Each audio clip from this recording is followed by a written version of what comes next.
কোচবিহার পৌরসভা পরিচালিত যে নতুন বজ্র পদার্থ গাড়ি রয়েছে সেই নতুন গাড়ির শুভ উদ্বোধন করলেন আজ। প্রসঙ্গত, কোচবিহার পৌরসভার সাধারণ মানুষকে পরিষেবা প্রদান করতে জরুরি কাজের জন্য যেসব বজ্র পদার্থ গাড়ি ও জেসিবি কিনেছে সেই গাড়িগুলো বৃহস্পতিবার দুপুর 12টা নাগাদ কোচবিহারের প্রাণীর ঠাকুর মদন মোহন মন্দিরে পুজো দিয়ে তার শুভ উদ্বোধন করলেন। এদিন তিনি মদন মোহন মন্দিরে উপস্থিত থেকে সেই গাড়িগুলো পুজো দিলেন। এর পাশাপাশি তিনি জানালেন, কোচবিহারের 20টি ওয়ার্ডের মানুষকে পরিষেবা দেওয়ার জন্য আমাদের কিছু গাড়ি কেনা হয়েছে।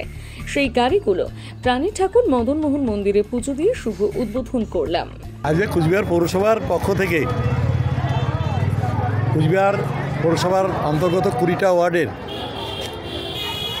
সাফাই অভিযান চালানোর জন্য 9খানা নতুন গাড়ি, 4খানা জেসিপি, এই 13খানা গাড়ি এবং একটা অ্যাম্বুলেন্স আমরা নতুন সামিল করেছি আমাদের পৌরসভার পরিষেবামূলক কাজের সাথে। যেহেতু আমাদের ড্রাইভার থাকে, স্টাফ থাকে গাড়িতে, তাই ঠাকুর মদনমোহনের কাছে আমরা পুজো দিয়ে ঠাকুর মদনমোহনের আশীর্বাদ নিয়ে কুচবিহারবাসীর সবার মঙ্গল কামনা করে, ড্রাইভার হ্যান্ডিম্যান যারা কাজ করবে তাদের শুভ মঙ্গল কামনা করে ঠাকুর মদনমোহনের কাছে আমরা পুজো দিলাম। আমার পৌরসভার প্রায় 500-র বেশি শ্রমিক কর্মচারী আজকে ঠাকুর মদনমোহন বাড়িতে এই পুজোতে সামিল হয়েছে।